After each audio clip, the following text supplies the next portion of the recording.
Okay, well, I think we'll go ahead and get started. Thanks again for everyone for your participation this evening, and thanks for joining us. We wanted to provide some updates on the RPM Next Phases study. And again, this study focuses on areas outside of the current Phase 1 section under construction. So tonight we'll provide an update on what's been happening since we met with stakeholders in early 2023. Tonight's meeting is going to focus on the Purple Line in Evanston and Wilmette. And then the Chicago stations in the study area were covered a bit more in a meeting we hosted back in November. But both that meeting and this meeting have the same content in the presentations. And the recordings of November's meeting is available on the RPM Next Phases project website as well, which we'll post in the chat during the meeting. So tonight we have a presentation with some interactive polls. And then we'll have time to answer some frequently asked questions at the end. So we really encourage you to submit your questions during the presentation and throughout the presentation using the Q&A feature at the bottom of the screen. And we'll explain a little bit more in detail about how that works in a minute. And then just a note that we are recording tonight's session, and we'll post this recording to the project website next week. A couple of housekeeping items before we get into the material. Simultaneous interpretation in Spanish and ASL, as well as captioning, are available for tonight's meeting. So to listen in Spanish, find the interpretation globe icon in the menu bar at the bottom of your Zoom screen. Then click the small up arrow to the right of the icon. Choose Spanish and mute original audio. To enable closed captions, click the small up arrow to the right of the CC icon and make your selection there. And then ASL has been spotlighted for all participants at tonight's meeting as well. This meeting is a webinar and chat has been disabled and attendees are muted. But if you have questions for the project team, again, please utilize that Q&A panel in the Zoom function. And you can find that in the menu bar at the bottom of your Zoom screen. So when you click on the Q&A panel, a panel will open where you can submit a question. The project team will review all questions, and while we may not have time to answer all the questions this evening, we will have time at the end of the presentation for some Q&A. And then following the webinar, we will post some of the frequently asked questions and answers on the project website, along with a recording of this webinar. So we do really encourage you to submit your questions throughout the presentation using that tool. If you need technical support, please select Raise Hand from the Zoom menu, and someone from our project team will message you to troubleshoot. And then outside of the webinar, you can send questions at any time to our project email address, which is rpmnextphases@transitchicago.com. And you can visit the project website at transitchicago.com/rpm/next-phases. So during the webinar tonight, we'll ask a few questions using the Zoom polling function, and this will help us understand really, what's important to everyone who is joining us for this evening's webinar. When it's time for a question, we'll launch the poll, which will pop up in your Zoom window. I'll go ahead and read the question, and then you can submit your answer. Once all of the answers are in, we'll display the poll results. So thanks for your participation in the polling questions throughout the presentation as well. So now let's take a moment and introduce a few members of our project team who will be presenting this evening. From CTA, we have Sonali Tandon and Christina Bader. We've also got representatives from the Red and Purple Modernization Phase 1 team, as well as CTA Government and Community Relations with us this evening.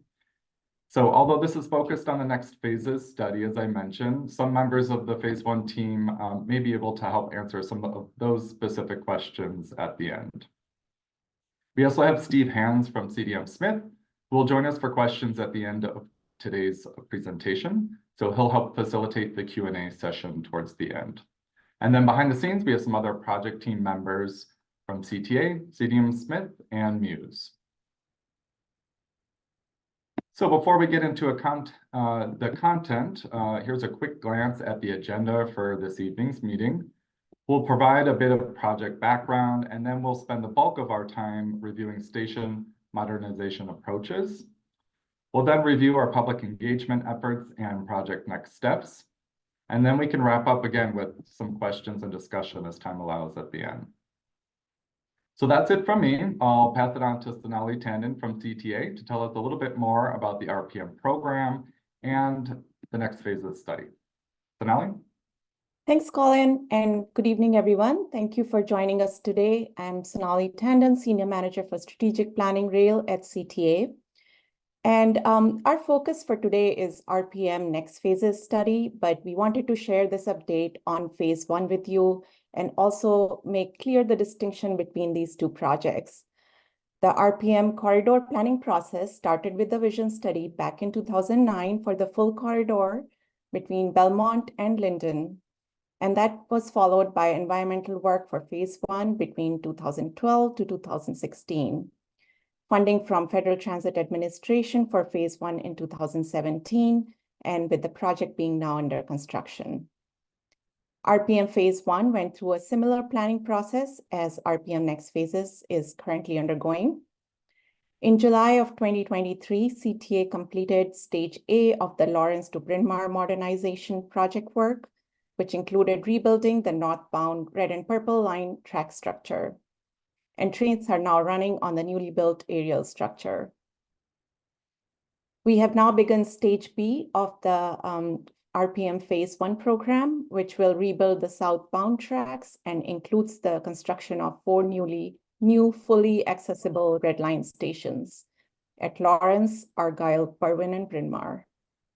This phase of work is ongoing, and the new stations will open in 2025.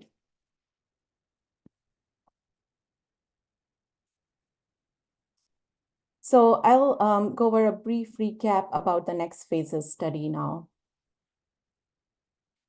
RPM Next Phases study is a planning study that picks up where phase one leaves off.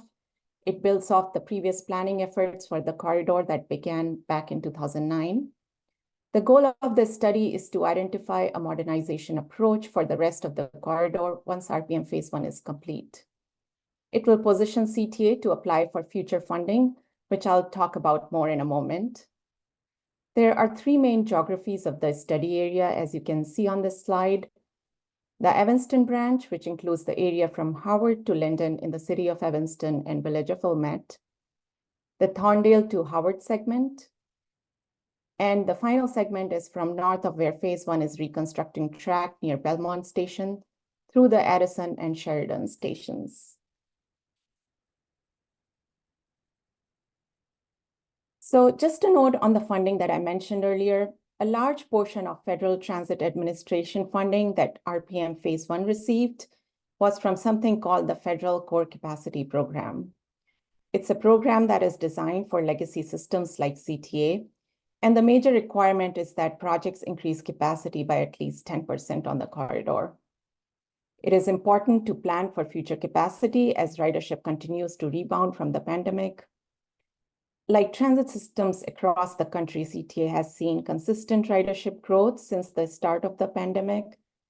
And system-wide in 2023, the CTA provided nearly 36 million more rides compared to 2022, which was a 14% increase. Last year, we also saw several days where ridership exceeded 1 million rides per day. So that has been exciting to see ridership rebound. As part of the Next Phases planning study, the project team is studying and evaluating everything from yard capacity to terminal layouts, infrastructure, and upgrades. These elements aren't always the things that you see as a rider, but they are important elements to support the project goals. Analyzing track geometry is a big piece of this study, looking at ways that the current layout of tracks can be improved to increase speed. Some signals are being updated now as part of the phase one work, and including these technical updates elsewhere along the red and purple lines will increase efficiency of the system. And we'll talk a bit more in detail about the stations in the upcoming slides and ways that modifying stations and platforms can help us achieve goals around accessibility, capacity, and efficiency.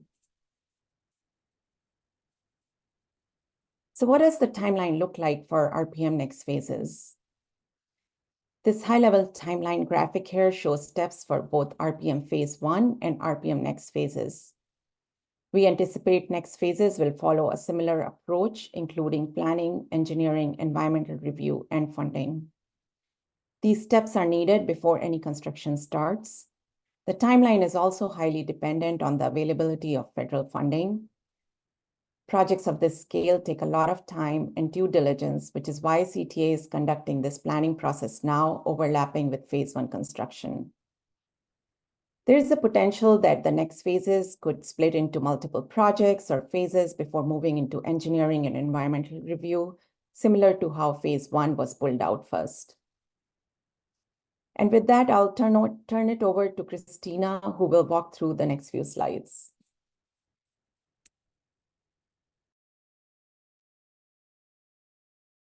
Hi, everyone. I'm going to take a few minutes to talk about what we heard during our first round of engagement last March. This engagement included small group stakeholder meetings with you all, 2 virtual public meetings, and a survey. The events focused on both the Chicago and Evanston Wilmette study areas.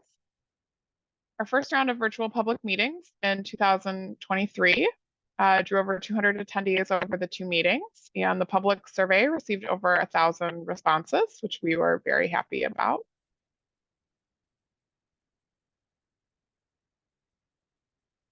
And what we heard from the public largely confirms our original goals. So accessibility, there was a lot of feedback about the need for accessibility at stations, especially Sheridan Station in Chicago and Central Station in Evanston. Reliability and safety were issues many people commented about, and these are also CTA priorities that are separately being addressed.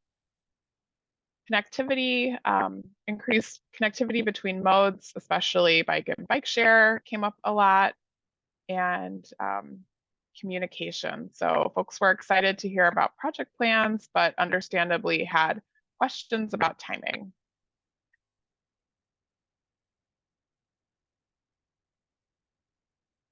So much of what we heard also reflects goals established in the original vision study, which identified 7 core goals to guide the corridor's modernization. These are important to keep in mind as we move to the next part of the presentation and how we're approaching these improvements. So I'll pause here and let Colin kick off our first poll question tonight. Great, thank you, Christina. So we want to make sure the goals established in the RPM vision study still resonate with the community. So you should see a poll appear on your screen, and you'll be able to select your answer from this poll. So of the goals Christina shared, which is most important to you? Expand capacity, speed of service, improve reliability, improve accessibility, build modern facilities, support economic and community development, and improve customer experience. So again, you can make your selection using the polling function that popped up on your screen. I'll give everyone a moment to answer, and then we can close out the poll. So again, we'll give it just 5 seconds here to make sure everyone has a chance to answer, and then we can close out the poll.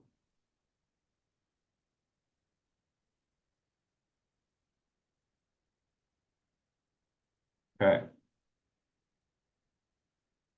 Great. Well, thank you for everyone who participated. The results are in, and it looks like improved reliability was at about 51%, followed by improving accessibility. So thank you again for participating in the poll, and we'll have a couple more polling questions as we move throughout the presentation. So I'll turn it back over to Christina to take us through the next slides.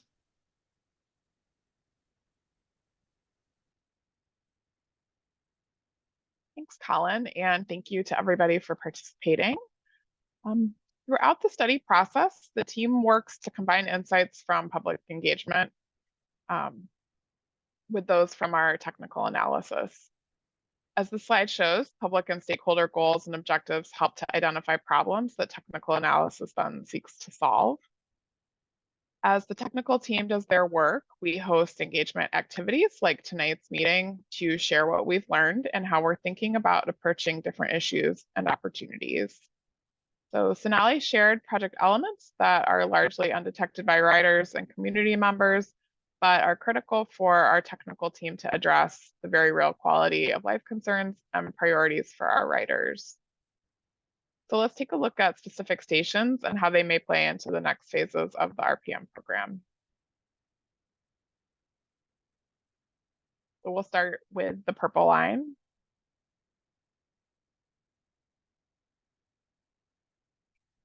What we're showing here are baseline modernization approaches for the purple line stations in the study area. It's expected that station reconstruction will be needed to achieve many of these elements. So the baseline modernization elements for the purple line Evanston Branch include lengthening the platforms for 8-car trains. So currently purple line trains run 6 cars. Adding accessibility at stations so all users can ride. Expanding and widening platforms to create more room for customers. Adjusting and softening curves for a smoother and more reliable ride. And the Evanston branch will be getting signal system improvements.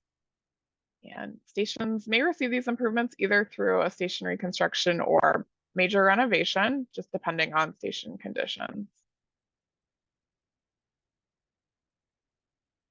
Tonight, we'll be talking about Central and Linden stations.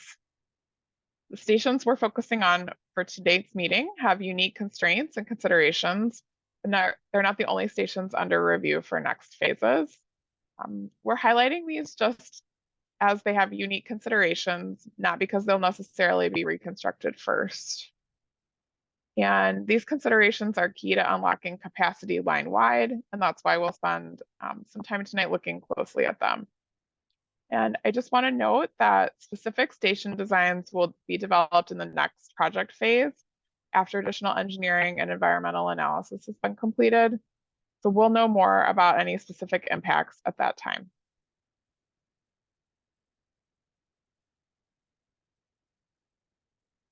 So starting off with Central, some general constraints of the station and surrounding area include historic station house, which requires further study and review. The North Shore Channel Bridge is just to the north of the station, which affects track alignment. The platform here is narrow, and the station is not ADA accessible, which is an obstacle for the critical community resources that are adjacent to the station, like Evanston Hospital and other facilities.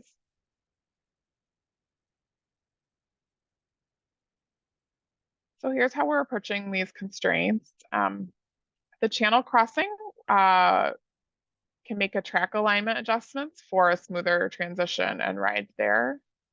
We'll lengthen the platform for 8-car trains, add ADA accessibility with elevators, and potentially create a new station exit on the north side of Central to improve connection to the facilities that are north of the station.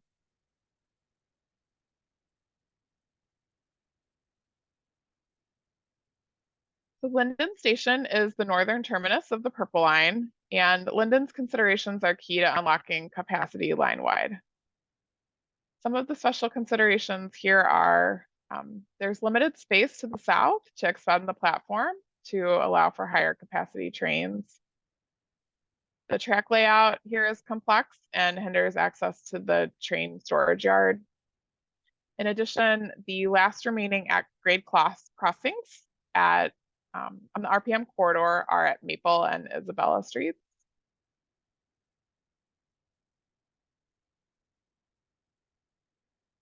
So here's how we're approaching the constraints here. Lengthen the platforms for 8-car trains.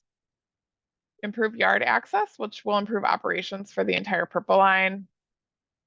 Examine and identify opportunities for safety improvements at the street level crossings.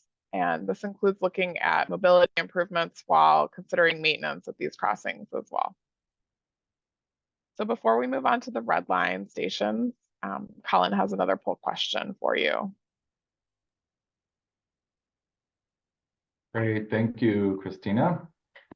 So we're sharing a lot of information tonight, and we want to make sure we're catering the conversation to who's on the call with us, and also just get a better understanding of those on the call with us this evening.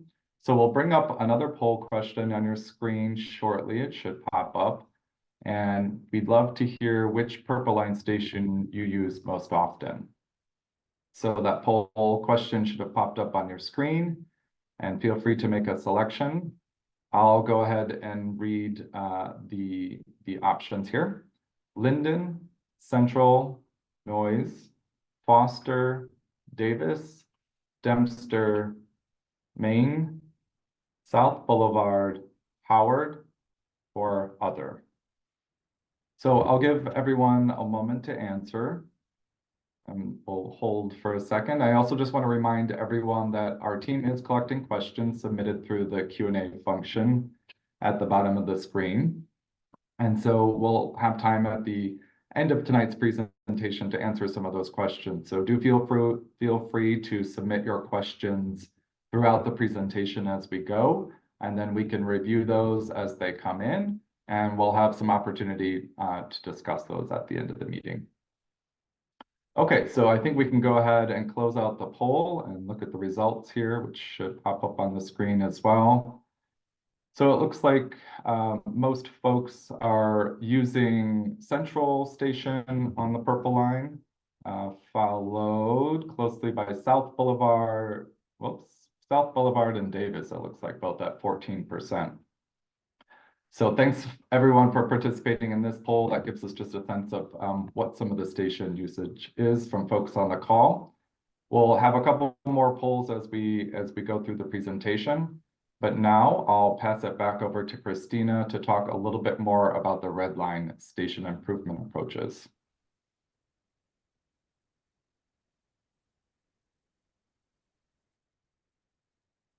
Thanks, Colin. So now we'll take a look at red line stations.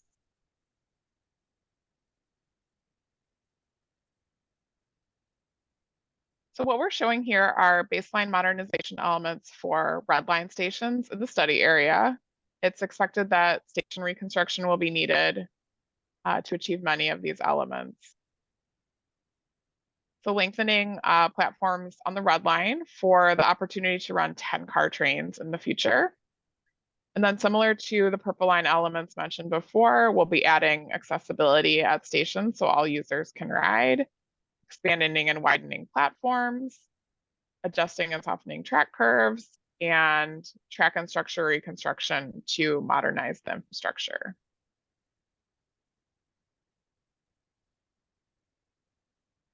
As with the Purple Line, the stations we'll focus on for tonight's meeting have unique constraints and considerations. They're not the only stations under review. We'll be looking at Howard, Loyola, Sheridan, and Addison stations. And again, I just want to note that specific station designs will be developed in the next project phase after additional engineering and environmental analysis.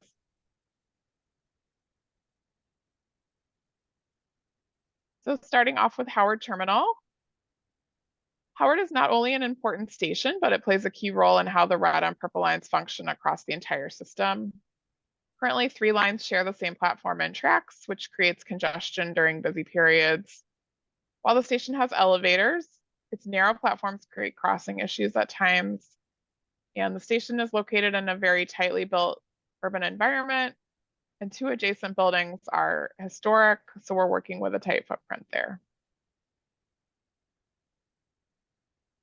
At Howard, we'll be looking to improve the terminal platform layout to separate the red line and purple line express trains from yellow and local purple line trains.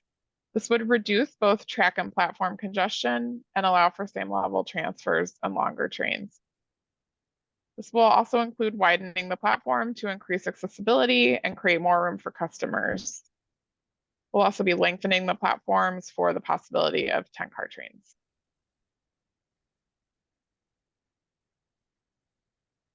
So moving to Loyola Station. This station is on a curve, which limits visibility for riders and train operators. Loyola's long platform has a northbound and southbound boarding on the same side of the platform and creates customer confusion, especially for elevator users. Bus connections here are not seamless, especially for those traveling northbound, often requiring a long walk. And this is the highest ridership station north of Addison without Purple Line Express access. So our key approaches here are considering making Loyola a transfer station between the Red Line and Purple Line Express, and simplifying and straightening the platform, which will allow trains to berth at the same location in both directions, removing confusion caused by the existing platform layout.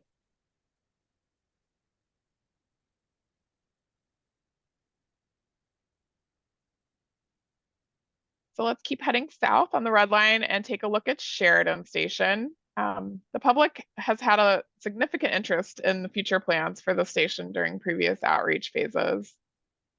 Sheridan Station's physical condition is poor and makes upgrades challenging. A full reconstruction would be necessary to address accessibility and to bring the station to modern standards for CTA to be able to maintain it into the future.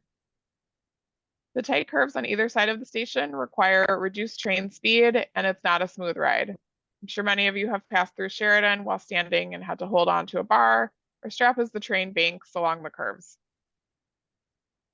Like other Red Line stations we're discussing tonight, the neighborhood around Sheridan is very dense with many large buildings in close proximity.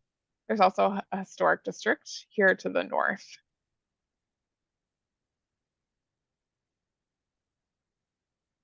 So in the next phase of work, we'll be creating specific recommendations and station concepts for Sheridan. In the meantime, I can share what we're currently thinking about. The study team analyzed moving the station north of Irving Park, but determined any capacity or time savings improvements would not balance out potential negative impacts of losing the station entrance on Sheridan at the existing location.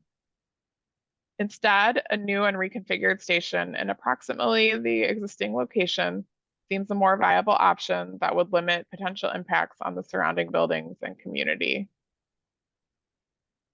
We would find space for elevators and a longer platform by reconstructing the station with one center platform. Currently, there's two side platforms. And we're also looking at curve softening where possible for a more comfortable ride for customers.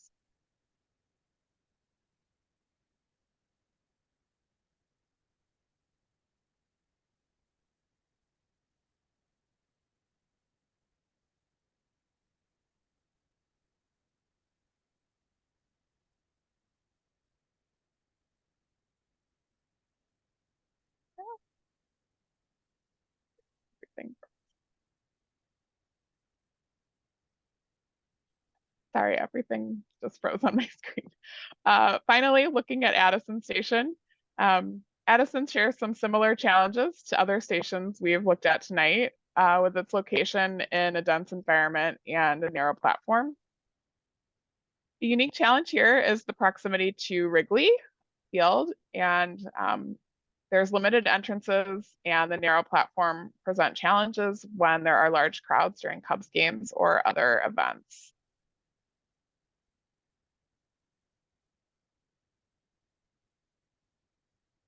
So here's how we're approaching these constraints. We're exploring adding new auxiliary entrances and exits to accommodate influx of customers during Cubs games and other high attendance events at Wrigley Field. Looking at expanding and widening platforms to increase accessibility and create more room for the crush of customers. And we're also looking at softening the curve of the track in this area to provide a smoother ride and speed up service, so the trains won't have to slow down as much without the curves. And before I hand it back to Sonali to talk about engagement, Colin has another poll.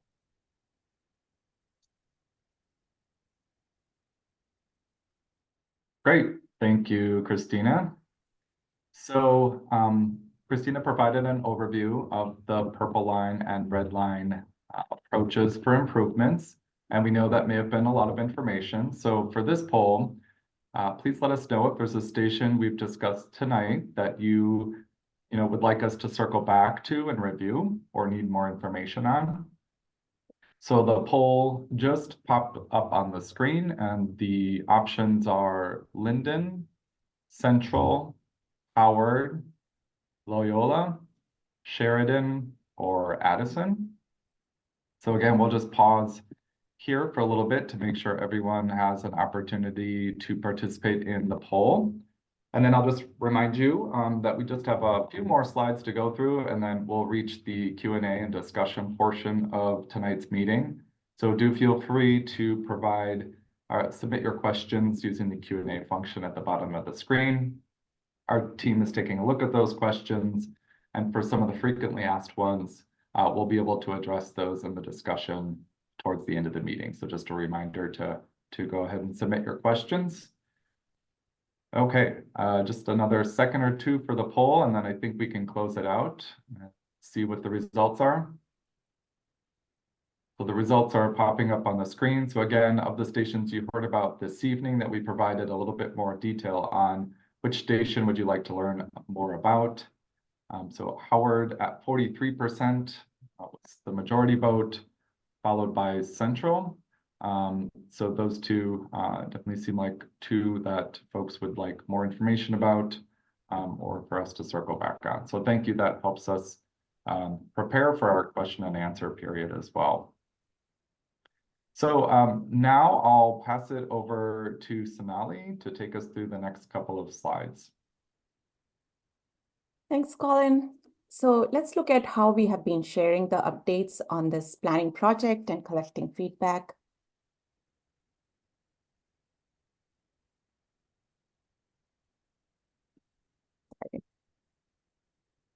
So similar to our engagement efforts last spring, we have been connecting with stakeholders and sharing awareness for this round of virtual public meetings.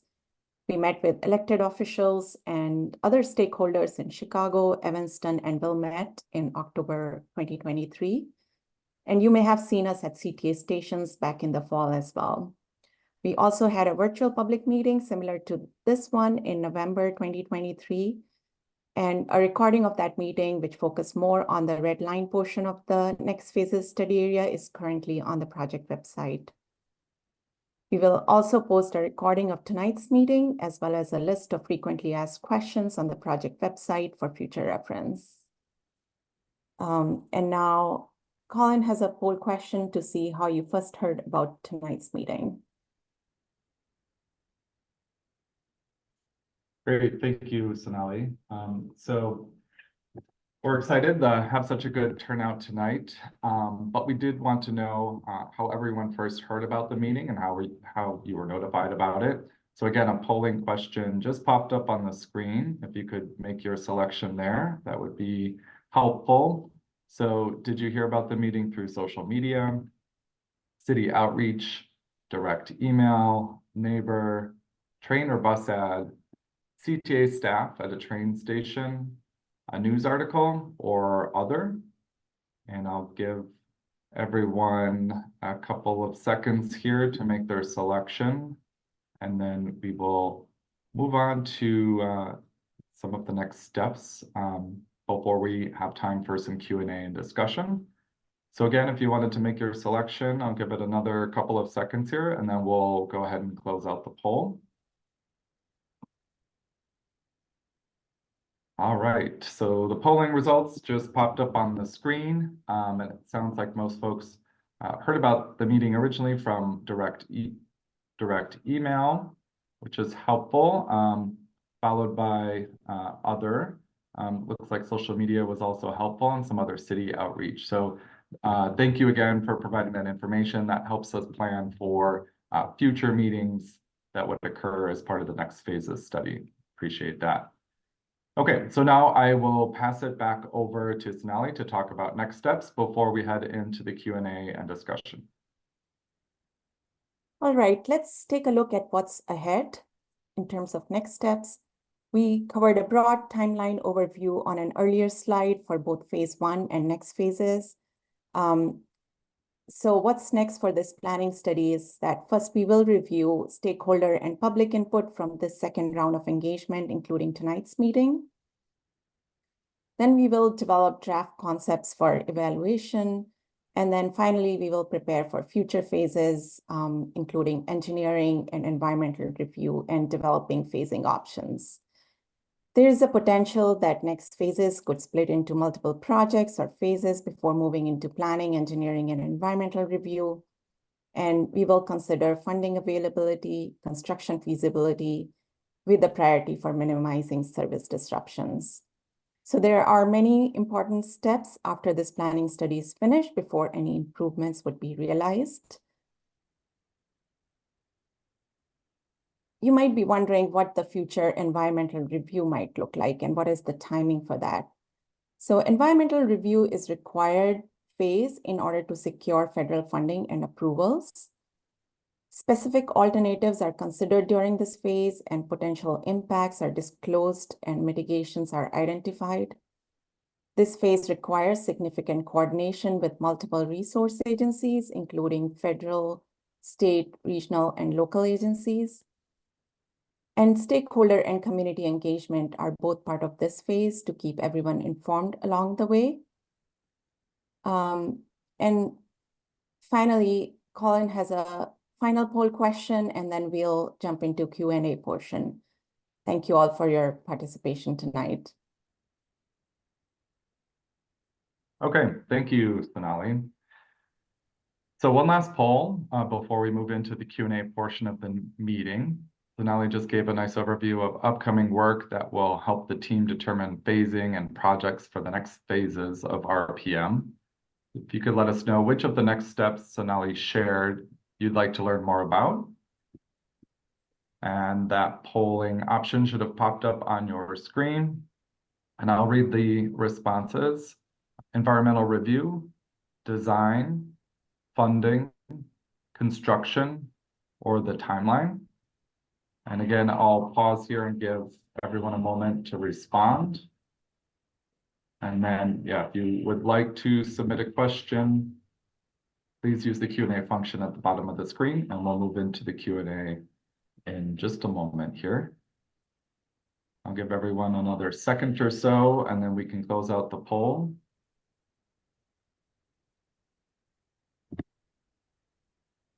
Okay, so which next step would you like to learn more about? And it looks like design, followed closely by timeline, were the two top items that individuals would like to hear more information about. So again, that helps us understand what information would be helpful moving forward as part of the study. So thank you everyone for your participation in tonight's polls.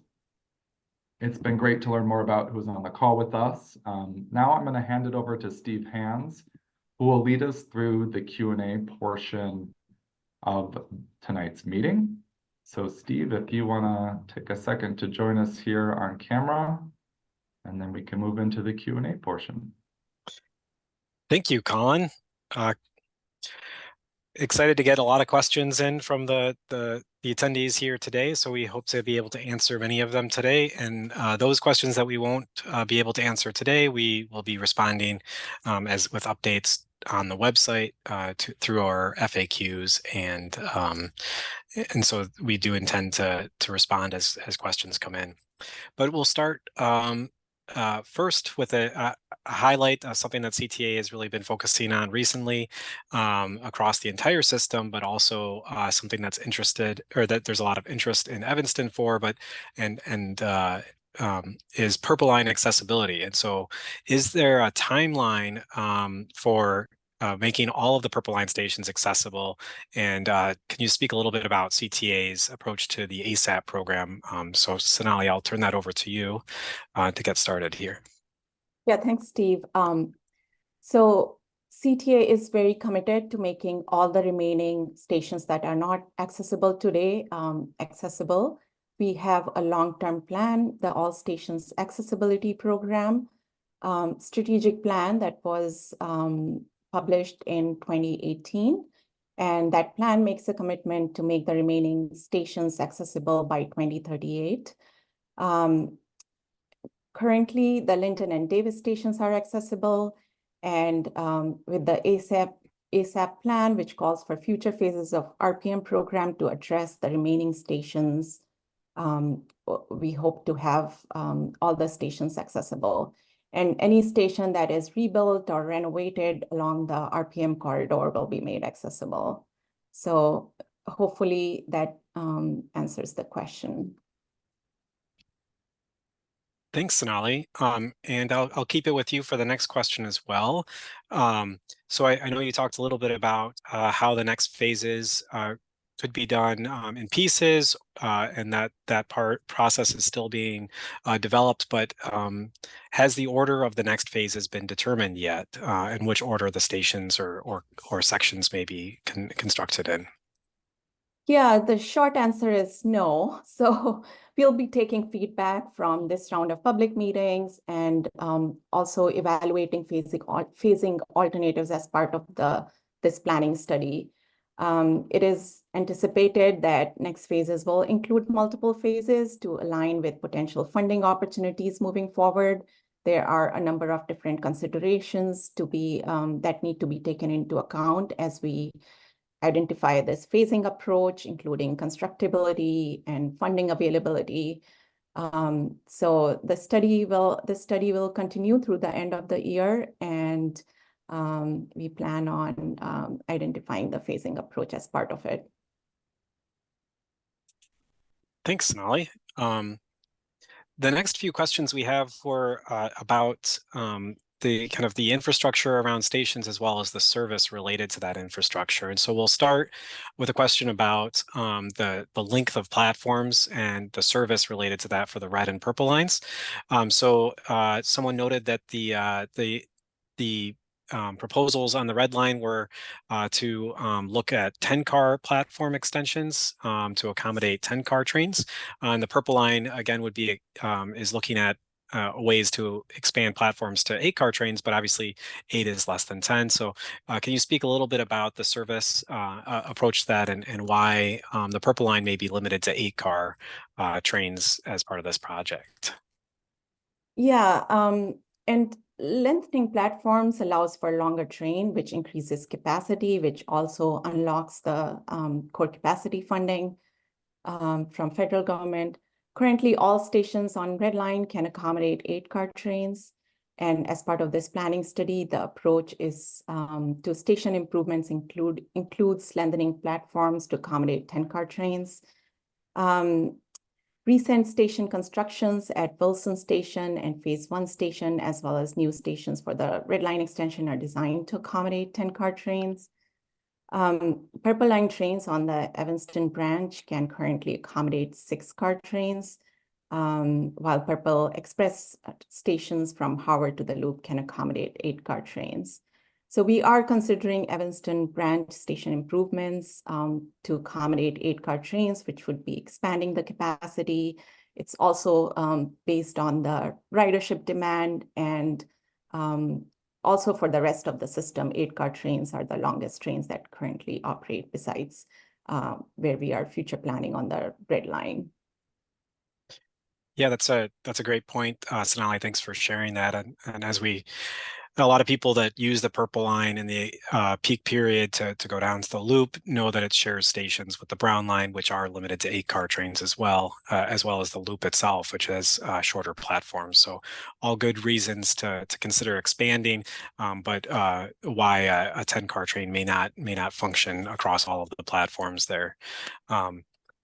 So I think another question here around service is whether, and I think you've already answered this, but we'll give it an opportunity, Sonali, but whether that lengthening of trains along the red and purple lines that we're looking at to expand capacity, whether that would be used to offset a decrease in frequency of service, to reduce frequency, or if it really is about capacity. I think you've answered this already, Sonali, but I'll turn it back over to you. Yeah, it is about capacity. We'll be evaluating service concepts as part of this planning study. But at this time, we are not looking at reducing the frequency. It's more about adding capacity to the system. Thank you. I think we'll come back to some more service questions for you, Sonali, give you a little bit of a break and look at a couple of station-specific questions. So we'll start with a couple of questions that we received around Loyola Station. A couple individuals noted that that Loyola in the slides that CTA is considering dual platform station that would allow for both red and purple line service to stop there, and kind of questioning a little bit about what that would mean, what that would look like, and how it could be used. So I'll first turn it over to Christina about how that could be used in that area, and then we can talk a little bit about service as well, following up on that. Christina? Hi. So for Purple Line Express service, there are currently 4 transfer stations that connect the Red Line. So there's transfer opportunities at Howard, Wilson, Belmont, and Fullerton. And so the Wilson station was added as a transfer station in 2017. Previous studies that we did for this corridor recommended a transfer point at Loyola Station, and our current planning study is continuing this approach.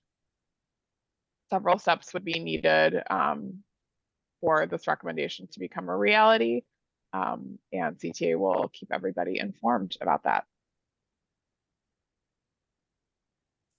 Great, thank you, Christina. And I think a couple other questions were just, or statements were around some of the confusion around the existing station, and you already highlighted that those are known items that CTA is looking at and looking for ways to address those constraints as part of the improvements as part of these future phases. We'll continue on to some other stations that had a lot of interest. We did see a lot of people riding from Central and also interested in Central, learning more about it. A couple questions we had were specifically about a pedestrian walkway or a potential connection to the Evanston Hospital. Is this something that is considered now or could be considered future in the study? And I'll turn it over to Christina for that. Yeah, so this study is not looking specifically at station designs or engineering, and that would be something that would be part of the next phase of this project. So I would just tell folks who are interested in something like that to keep coming to meetings, keep sharing those ideas, and we will certainly analyze possibilities when we're looking at station designs. Great, thank you. We did see also a lot of interest in Howard. So some questions were around Howard and how it currently functions as both a transfer station and as a through station. I think you highlighted this as some of the constraints there with the narrow platforms and serving as kind of a terminal, making it a little bit challenging. But one of the questions we did receive is, will there be parking structure that would be connected as part of the new station? And I think, again, you answered this a little bit with Central and that this is a future design component, but I'll turn it back over to you to talk a little bit about Howard. Sorry, if there's a parking garage component as part of Howard Terminal? Correct, yes. So the existing parking garage that's at Howard, I guess is not directly connected to the station. You have to exit and go around and enter into the paid area. So that there is a garage at Howard currently. Again, like Steve said, we're looking at station designs in the next phase of the project. So if that's something that is important to you, please come back and share that feedback with us when we're looking at those designs. Great, thank you so much. I think I'll give Christina a little bit of a break here as I've been peppering her with questions, and we'll move down to a couple questions we received about ridership, so Sonali, I'll turn this over to you. How does the ridership compare to pre-pandemic, and again, how will this service be used in the future with ridership and capacity? Yeah, of course. So the ridership has really rebounded back since the recovered since the pandemic. I believe we are at 60% from what we were before pandemic, and have constantly seen an increase in ridership. It has increased by about 14% between 2022 and 2024. We also saw several days where it jumped by 1 million each day. So it's exciting to see ridership jumping back, and we hope to see more ridership recovery in later this year and years to come. Thank you, Sonali. I'll keep it with you for another question, or kind of a series of questions we received just about the general timing of the project and the next steps. When would NEPA start? When could people expect to see construction?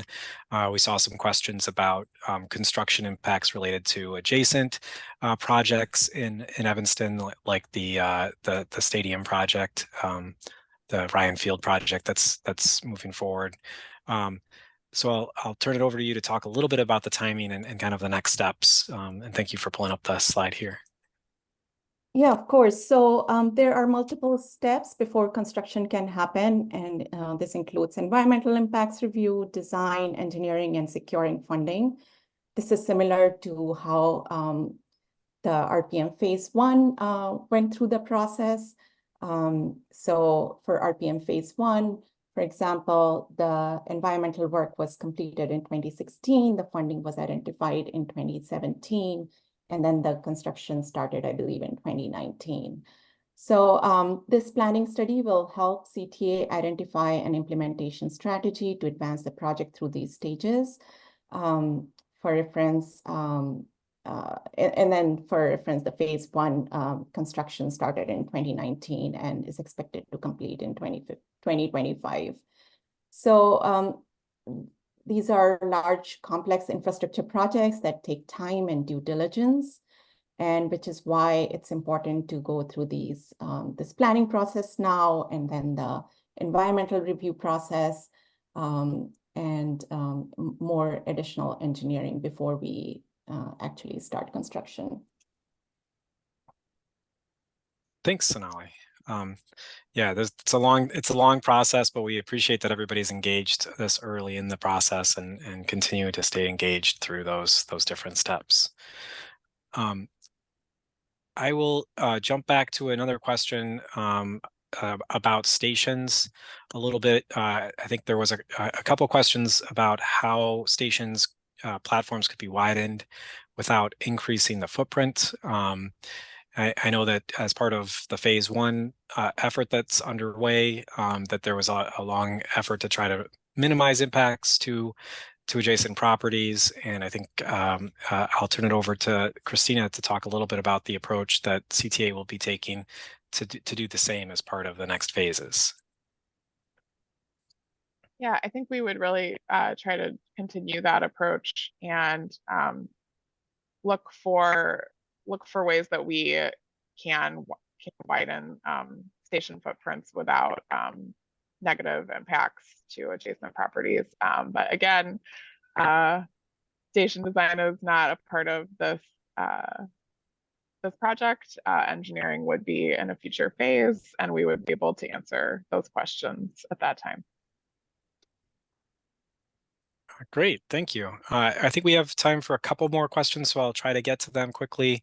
We had some individuals that were interested in Davis Station. Since it wasn't one of the ones that was highlighted, I believe we tackled this a little bit in terms of the overall station improvements that would be planned across the entire Purple Line length. Christina, could you quickly go over the different types of improvements that are being considered for the Purple Line stations and what could be done at Davis. Yeah. Thank you for the slide. Yeah, so Davis would be receiving the baseline modernization elements, and Davis Station is a more recently renovated station, and we might be looking at just a major renovation here rather than a total reconstruction. We won't know for sure until engineering phase, but we would be lengthening the platform for 8-car trains as it only allows for 6 right now, and just making these general improvements that are listed here. Great, thanks. And I'll take do one more question here to turn it over to Sonali, and then we can close out the meeting. But a little bit about how CTA has been coordinating with the City of Chicago in relationship to some of the TOD studies that they've been done, or City of Evanston, sorry, some of the TOD studies that they have at Main Street, as well as coordination with Metra with the connecting stations at Main Street and Davis. Yeah, we have been coordinating with the other service boards, and we'll continue to do that, Metra and PACE. And actually, I will pass the TOD question to Christina if she can answer. I believe she was involved with that more than I was. Yeah, so we were coordinating with the City of Evanston and Metra as part of the study, and we're familiar with the TOD study, and certainly transit-oriented development is important to CTA. We've done several of our own TOD plans in the past, so anything we would hope to do would be supportive of transit-oriented development in the area.